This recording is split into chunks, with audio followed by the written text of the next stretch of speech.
Hello guys, അപ്പോൾ എല്ലാവർക്കും എൻ്റെ പുതിയൊരു വീഡിയോയിലോട്ട് സ്വാഗതം. ഞാനിന്ന് എൻ്റെ ഉമ്മീൻ്റെ വീട്ടിലാണ്. അപ്പം അവിടുത്തെ കുറച്ച് കാഴ്ചകളാണ് ഞാനിന്ന് കാണിക്കാൻ.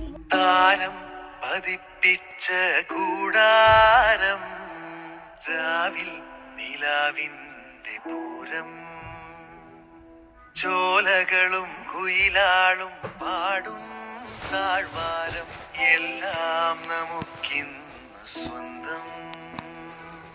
മേഘം കണ്ട് കാറ്റും കൊണ്ട്